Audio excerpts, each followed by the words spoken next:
Finlândia, o país eleito mais alegre do mundo. O país nórdico conquistou o primeiro lugar pelo 5º ano consecutivo. Como o país saiu de uma economia agrária e pouco industrializada nos anos 2000 para se tornar uma das maiores economias do mundo. Como essa nação conseguiu em 20 anos mudar completamente sua economia e se tornar um país destaque nos dias de hoje. Quais são as projeções para a economia da Finlândia nos próximos anos? Ficou curioso? Vamos ver isso e muito mais agora nesse vídeo.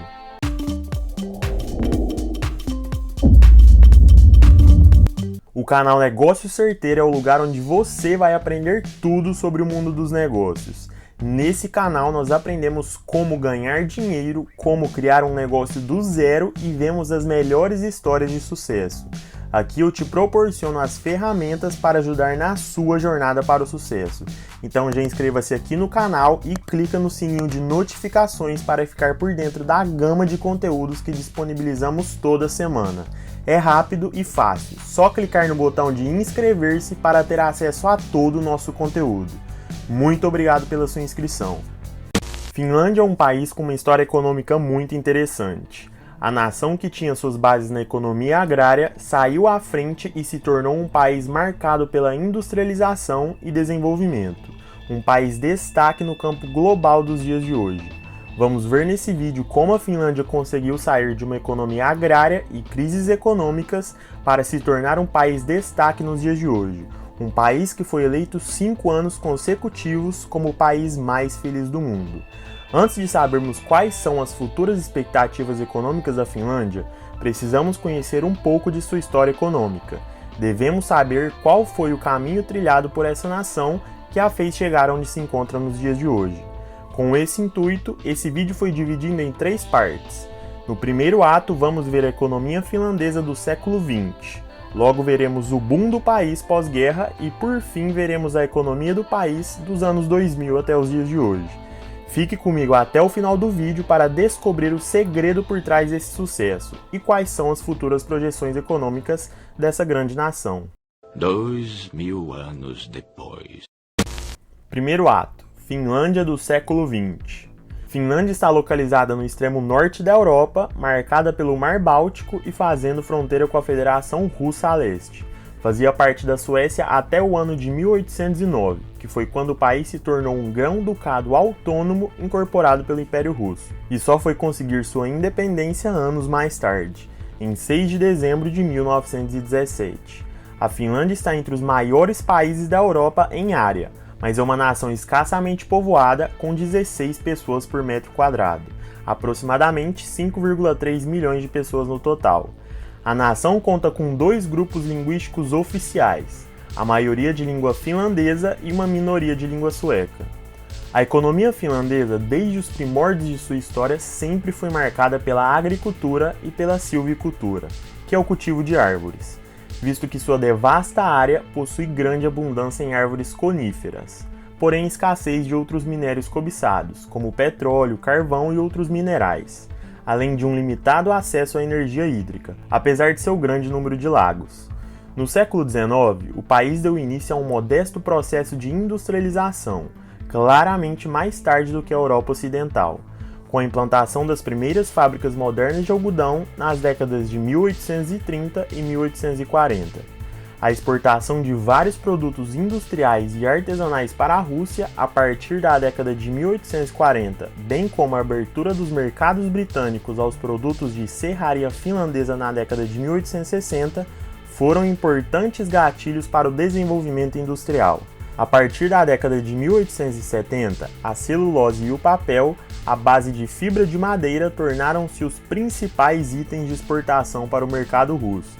E antes da Primeira Guerra Mundial, 1/3 da demanda do vasto Império Russo era satisfeito com o papel finlandês. Com o sucesso no mercado de exportação de celulose e papel, a Finlândia havia formado o negócio perfeito. Era detentora de um vasto território de árvores e possuía as ferramentas para a distribuição de seu produto.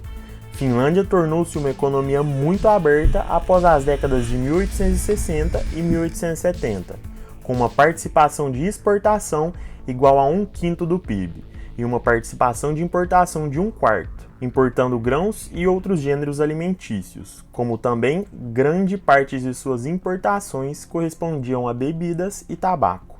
Em 1917 veio o primeiro infortúnio da Finlândia.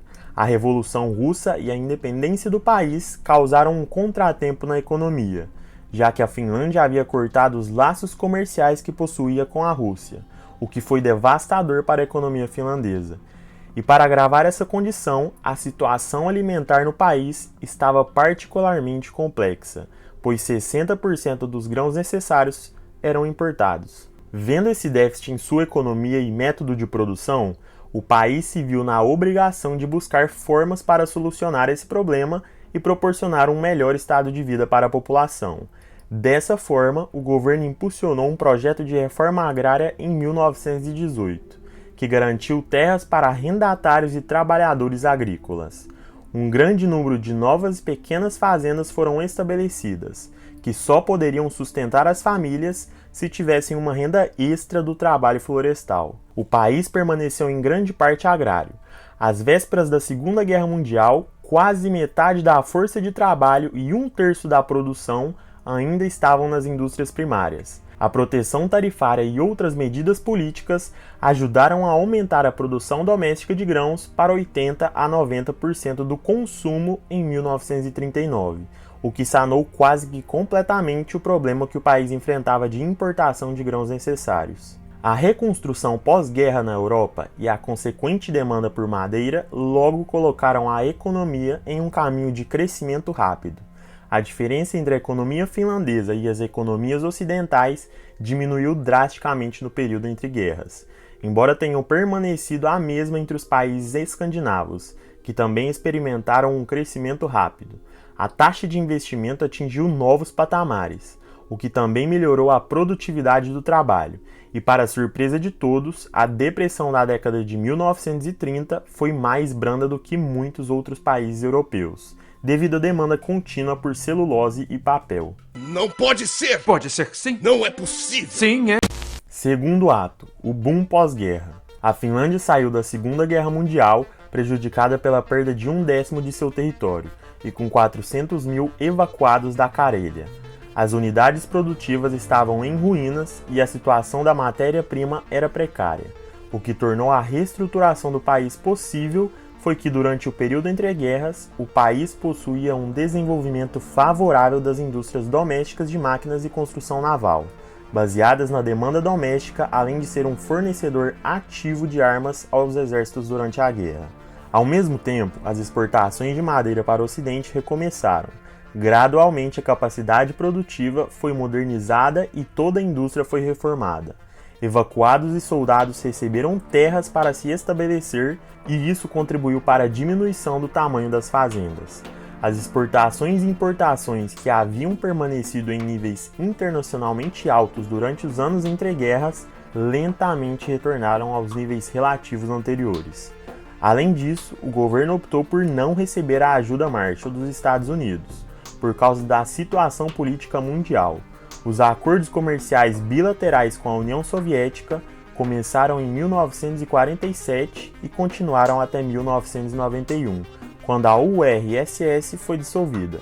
As exportações e, consequentemente, a estrutura da indústria manufatureira foram diversificadas por encomendas soviéticas e, mais tarde, ocidentais de produtos de máquinas, incluindo máquinas de papel, guindastes, elevadores e navios especiais como quebra-gelos. As fábricas finlandesas de lã e algodão desapareceram lentamente devido à concorrência de países de baixos salários. A indústria química moderna começou a se desenvolver no país do século XX, muitas vezes liderada por empresários estrangeiros, e a primeira pequena refinaria de petróleo foi construída pelo governo na década de 1950.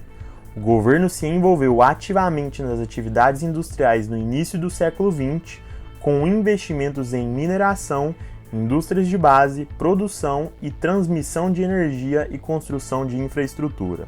Em um cenário pós-guerra, a taxa de investimento subiu para novos patamares, sob uma política governamental de favorecimento aos investimentos, e permaneceu nesse patamar até o final da década de 1980.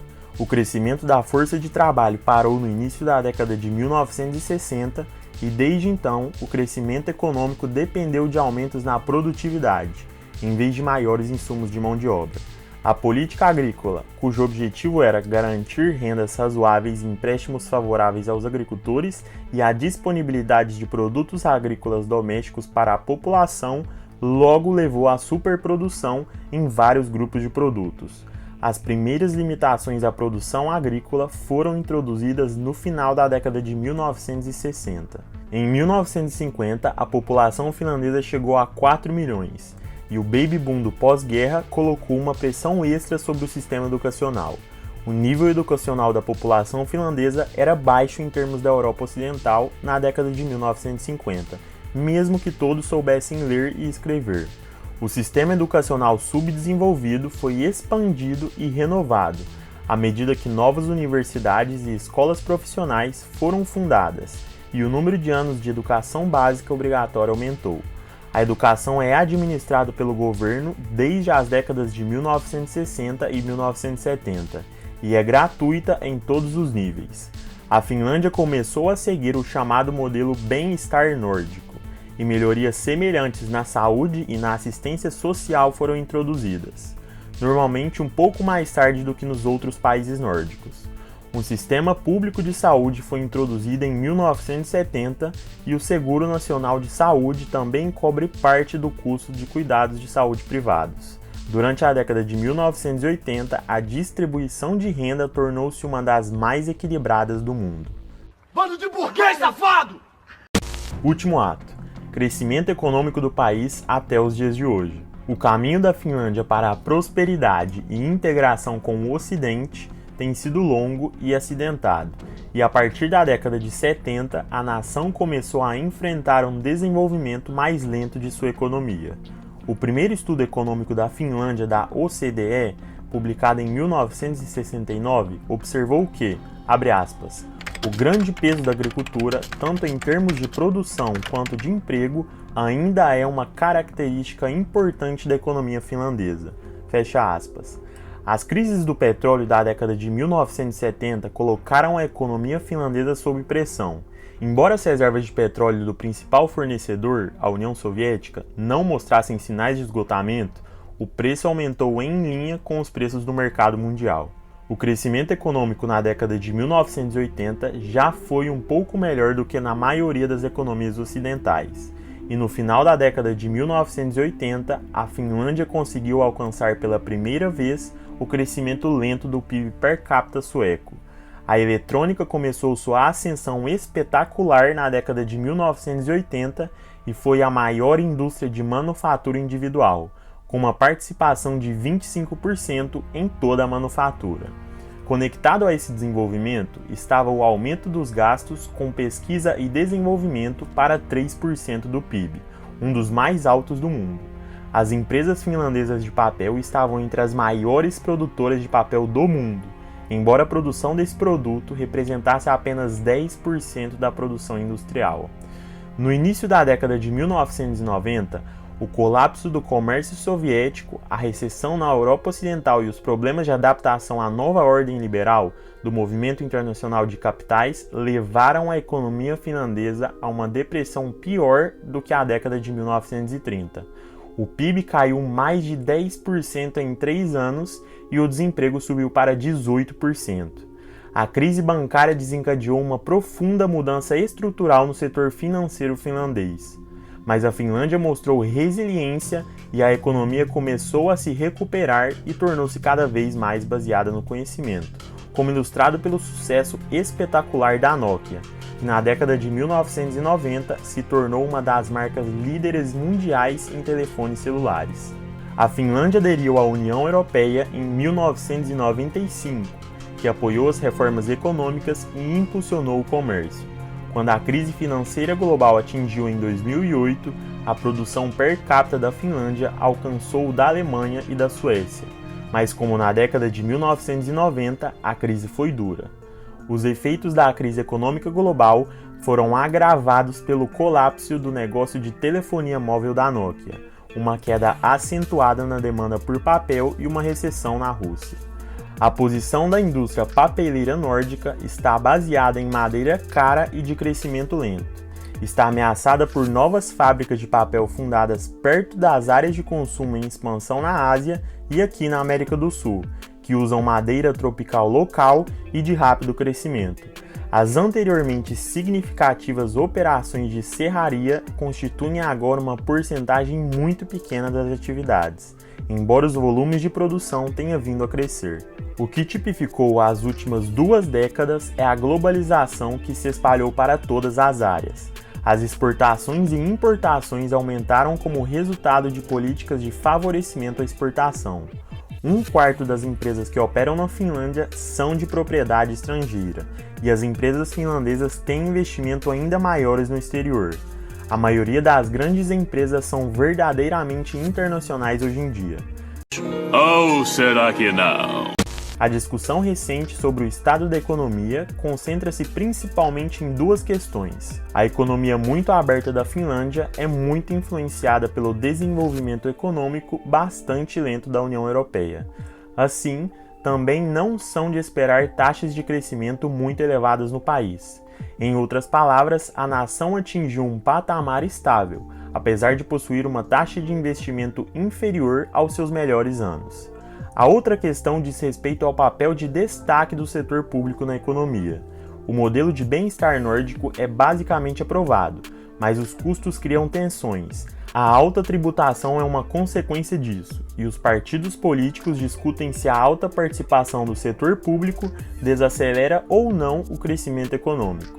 A projeção para o futuro é de que o crescimento econômico do país deverá desacelerar de 2,9% em 2022 para uma taxa mais sustentável de 1,5% até 2023. As despesas de consumo privado diminuirão à medida que o apoio de uma taxa de poupança em declínio diminuir e os gastos do governo cairão à medida que o apoio relacionado ao Covid-19 terminar. A taxa de desemprego cairá abaixo da taxa pré-Covid-19 até o final de 2022, mas a taxa de inflação permanecerá consideravelmente mais alta. Apesar de todos seus altos e baixos, o país foi eleito pela 5ª vez consecutiva como o país mais feliz do mundo, segundo o Relatório Mundial da Felicidade. Para classificar a felicidade, os indivíduos são solicitados a avaliar suas próprias vidas, respondendo a uma pergunta sobre sua qualidade de vida usando uma escala chamada Escada de Cantril. Os entrevistados são solicitados a imaginar uma escada com a melhor vida possível que poderiam estar vivendo, e em seguida avaliar sua vida atual escolhendo um número de 0 a 10, sendo 10 o melhor e 0 o pior. As respostas foram coletadas ao longo de 3 anos e calculada a média, com cerca de 1.000 respostas registradas anualmente para cada país. E você, qual nota você daria para o Brasil nesse ranking? Deixe aqui nos comentários qual seria sua nota para o Brasil. Vou ficar feliz em saber qual é a sua opinião.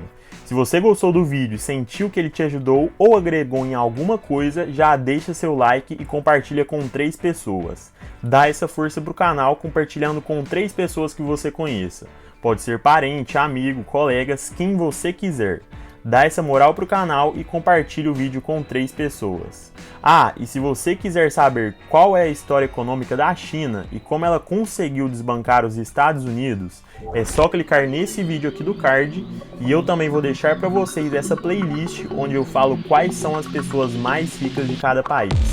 Corre lá para ver quais são as pessoas mais ricas do Brasil. Muito obrigado pela sua inscrição e eu espero ter ajudado na sua jornada.